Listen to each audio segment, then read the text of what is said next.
Ready to get started. As we go through, we are in our lesson. If everybody has a handout, we're doing what's called the Later-Perean ministry.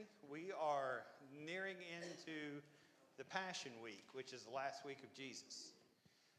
And as we get started, before we get going, let's talk real quickly about some people we need to remember in prayer. Remember Bonnie Dunlap. Of course, that is she's here all the time, but that is Kenna Jones's mama, and also Dan Jones' mother-in-law.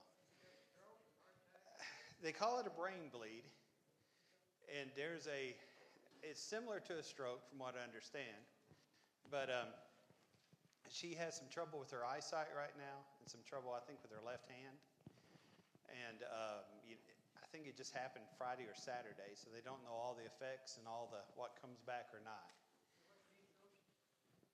Yeah, it's pretty similar to what Jean had. From what I understand, no, she never fell that I know of. And so, you're taking my sheet. I only got like 30 of them. I wasn't going to take yours. I'll reach down and get this one. Okay, I see how you are. All right. So, but remember Bonnie. She is in Baptist Hospital ICU. Jean is in room 11. She's in room 12. And so, remember Bonnie. She's going through that. And also remember Dan and Kenna. Dan had the funeral for his mama, I think was last Thursday. And so, I mean, this is just one after the other. And so, remember that. Selena Jones, who usually sits back there during worship and such, her mother is also in Baptist Hospital. And she has some fluid around her heart and in her lungs. So we need to remember her as well. Remember the family of Gene Phillips. He passed away this last week. And I want to thank the church, although there's only a few number of us, but a lot of people work together well with food and with fixing this and fixing that and everything. And that was a really good thing for us to do as a church. All right, well, who else do we need to know about or we need to remember?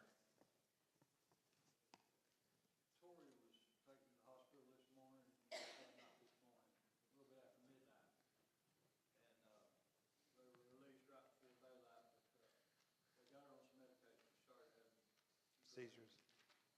She is back home. Okay. She goes, I can't remember what day, but this month she goes to Louisville to the doctor. All right.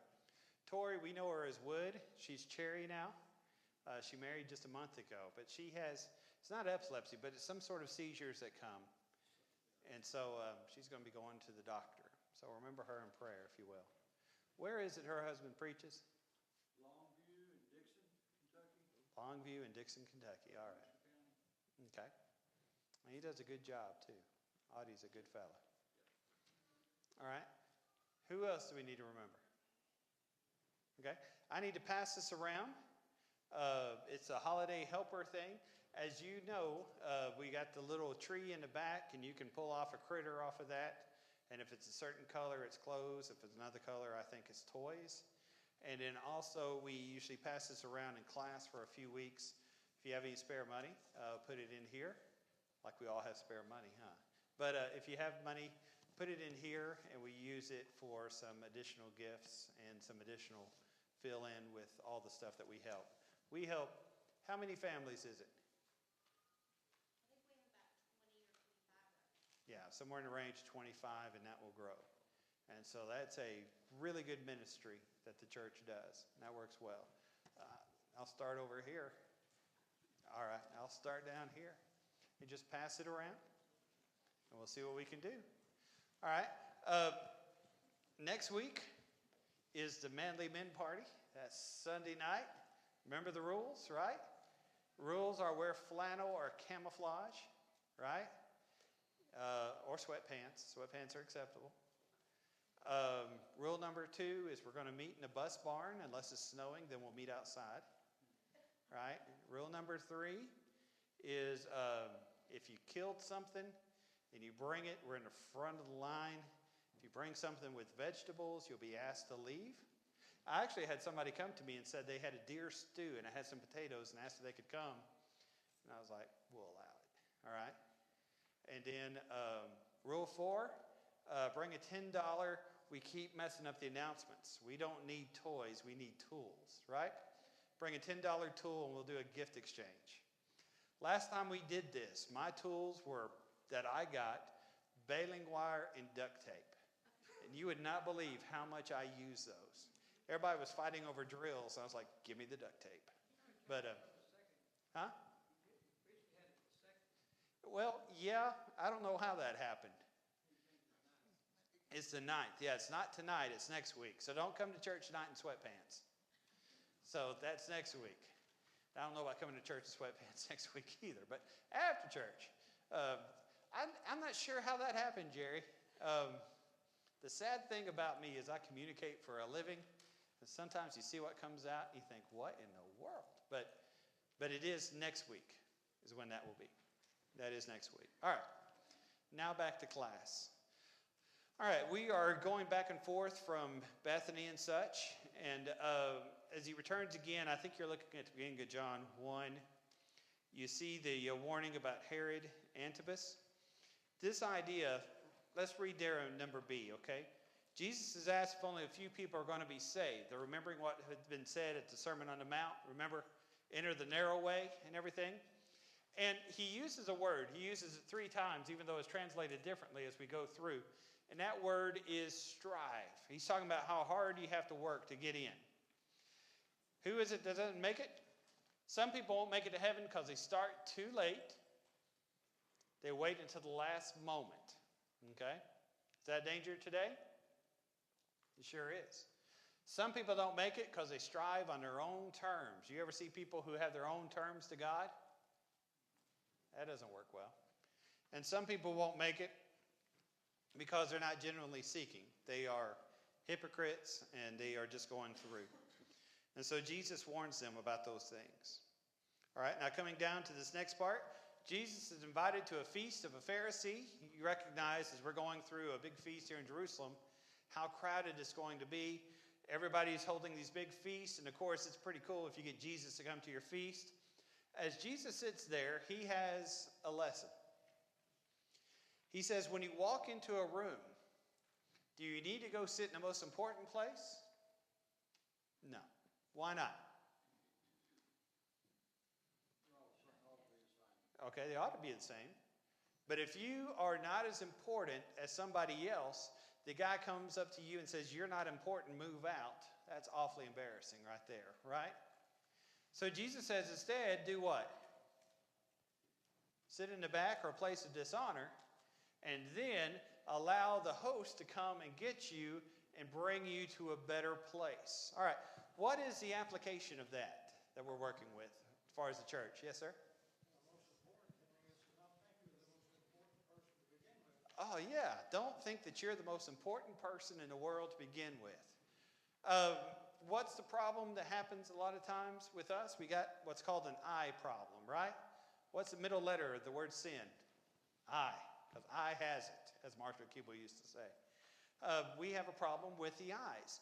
Everything is about us. And Jesus wants us to recognize that maybe not everything is about us.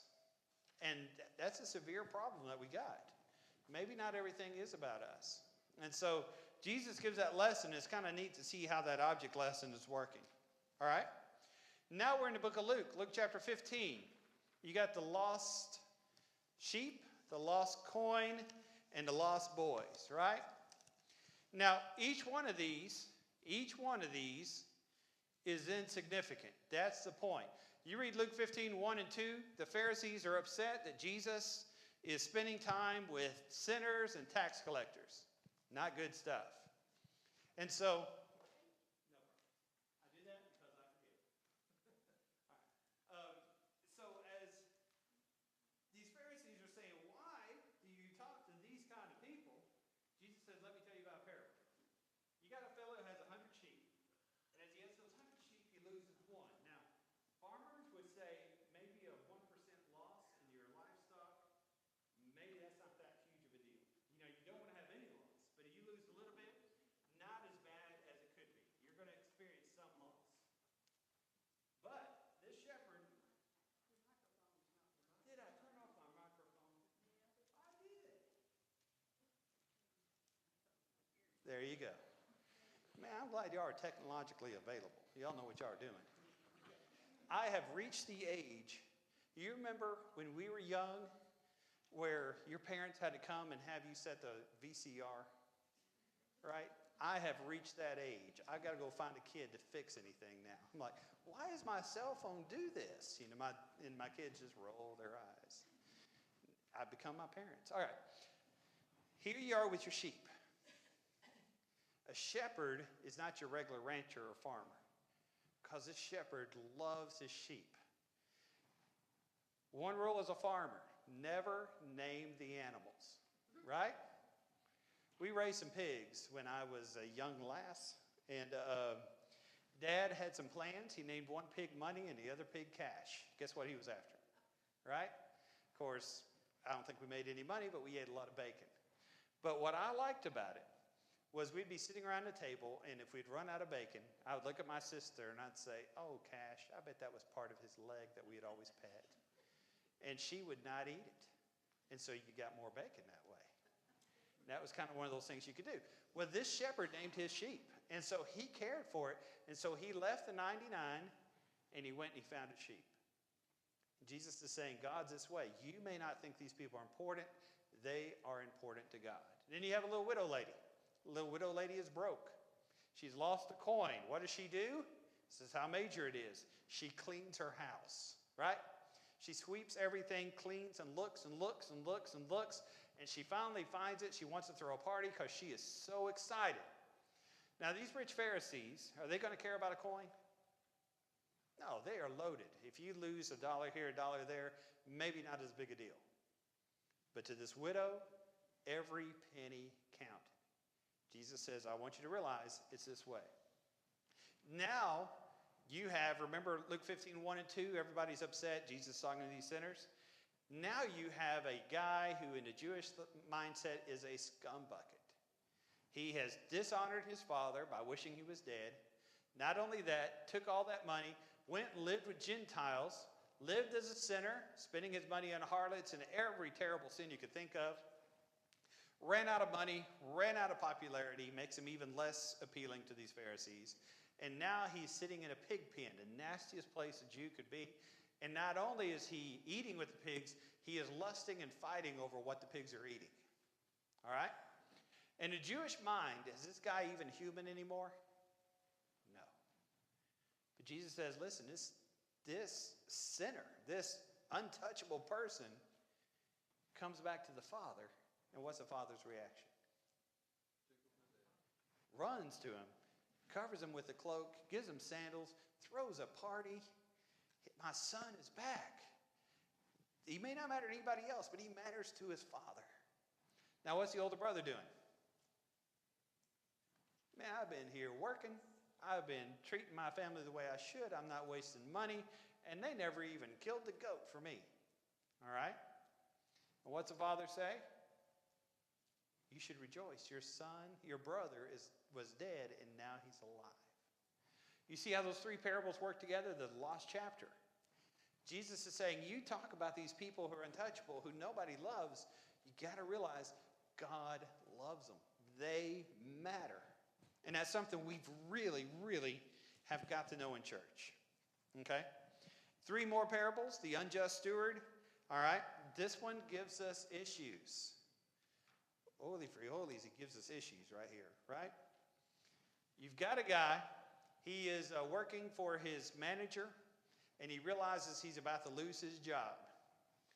Well, what do you do when you're about to lose your job? He says, I'm too old to dig ditches, and I'm too proud to beg. I got to do something. So what does he do? He goes to each person and says, I'm going to make you a great deal. You may owe this much, now you're only going to owe that much. This thing was here, now this is forgiven. Now, what gives us fits with this parable is we ask ourselves, is this guy lying and cheating and doing wrong? Maybe he is, maybe he isn't. Maybe his manager was causing him to do unlawful practices like charging interest, which you weren't allowed. A Jew wasn't allowed to charge other Jews interest. Maybe he was holding something over these people that the unjust steward decided to change. We don't know. But that's not the point of the parable. The point of the parable is this guy used what he had and he used it in a wise way. Today, you and I, we need to take what we have and we use it in a wise way. I took a couple finance classes at Freed Hardeman, and of course they have you read different books, and I don't even remember what book this came from, but a statement was mentioned several times. It's not how much money you make. Your financial future is not how much money you make, it's more in how you spend your money. You can have some people who make incredible wealth, but they're through it in about 5 to 10 years. And then you have some people who have a smaller but a steady income. When they invest and when they save, they're very comfortable with retirement. That's kind of a financial rule that goes there. Now, this isn't talking about finances necessarily. It's talking about spiritual. Has God given you spiritual blessings? Yeah. Oh, yes, He has. But you've got to use them wisely. Now, think in your mind, let's go back to Africa, Benin, Africa. George is a great preacher over there, right? He's preaching the gospel. But do we have advantages over George? Man, this is a big church, right?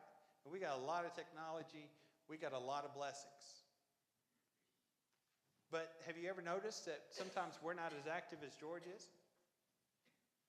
I remember when I was in college working in foreign countries, whether it be South America, whether it be over in Europe or wherever else. And we would come and it would just be a huge boost to that church. Because, there were 20 of us sometimes. In a church of about 6 people, they just felt like there were all sorts of people here. And like the singing sounded great to them. It's something they absolutely loved. Guess what I always take for granted? I always take for granted, man, our singing is going to sound great. And I always take for granted, man, we've got a lot of people around here that we can rely on and trust in. God's given us resources. Use those resources for a purpose. Don't waste what God gives you. All right, next one, and this one gives us trouble. Rich man and Lazarus. The debate. Is it a parable? Is it a real occurrence? Some people say it's a parable because you look in the context, it's got parables before and after. Some people say, well, no, it's a real occurrence because nobody in a parable ever received a name, Lazarus. He talks about it like it's a real person.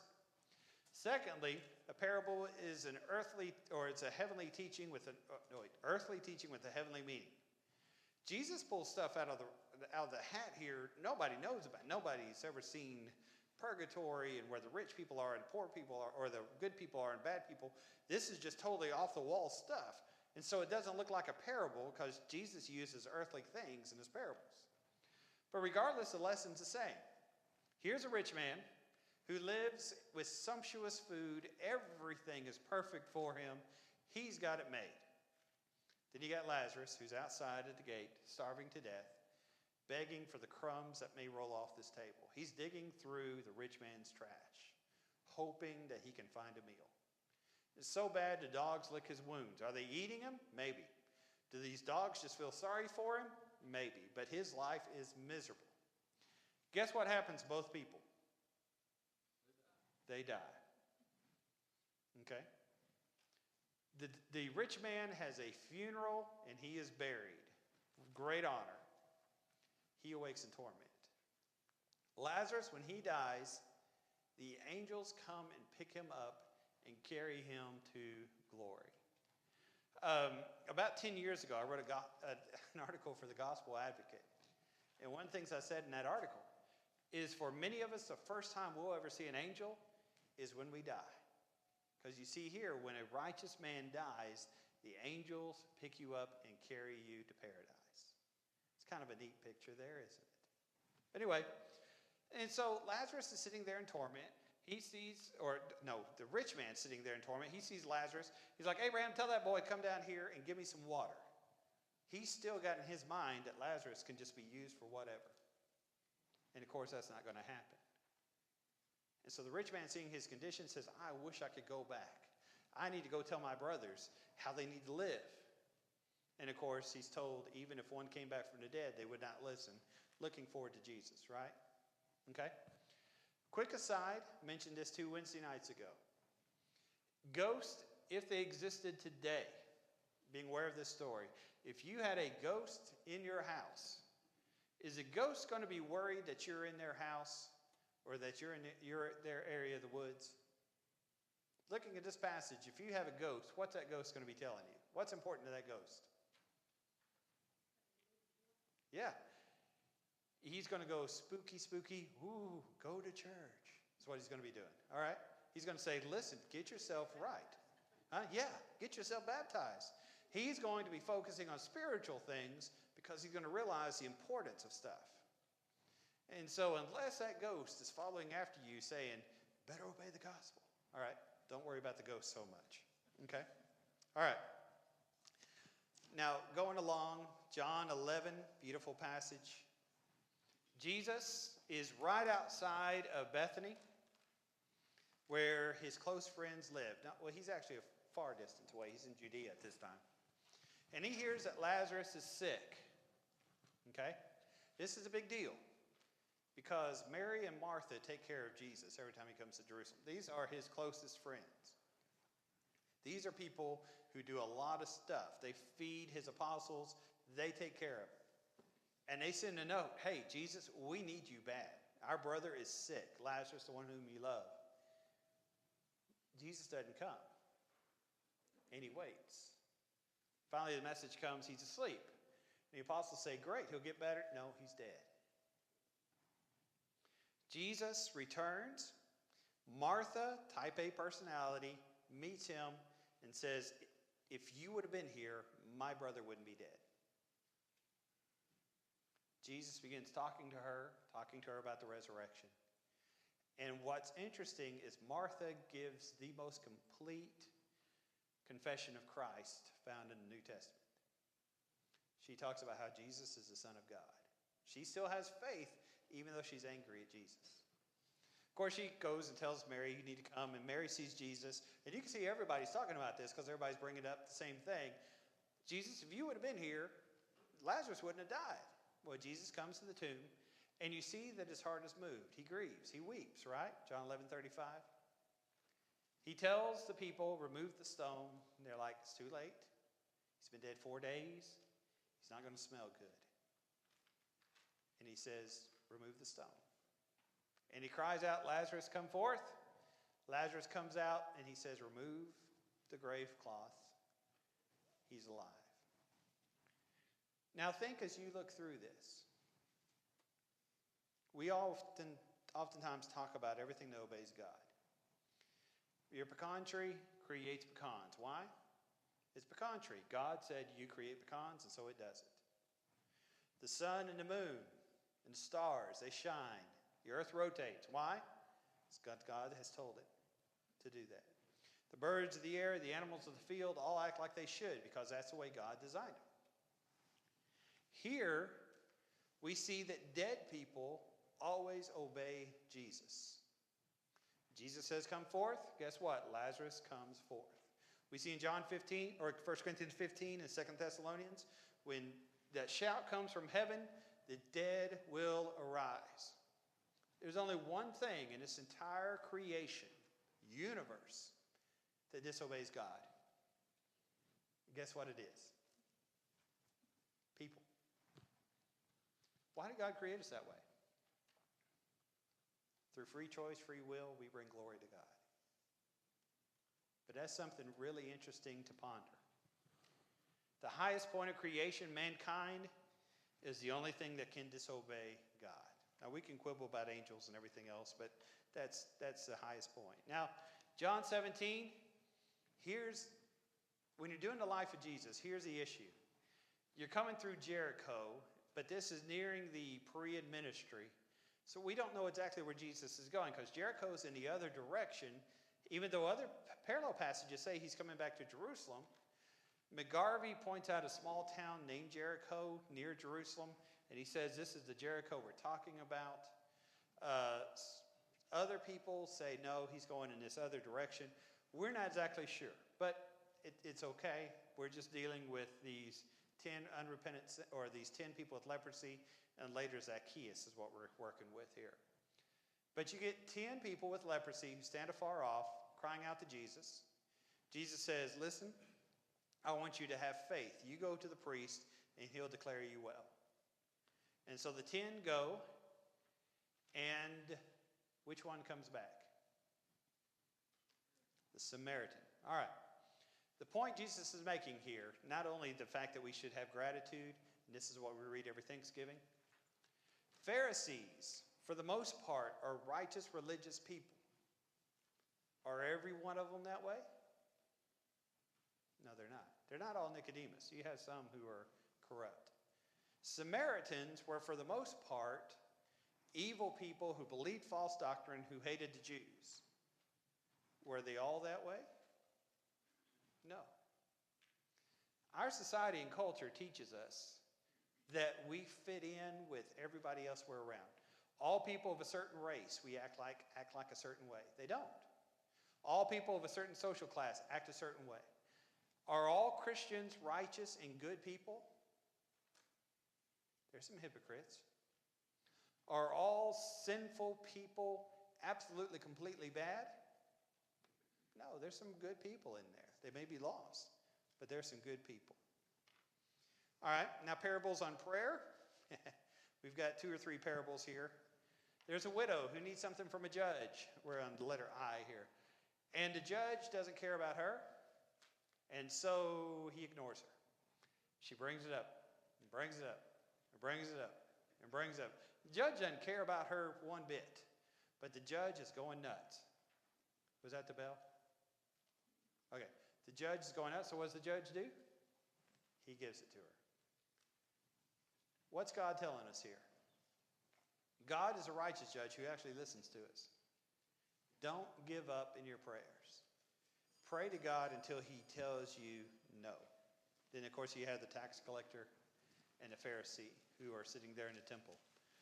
All right, thank you very much for your time, and be sure to be back tonight with us 6 o'clock.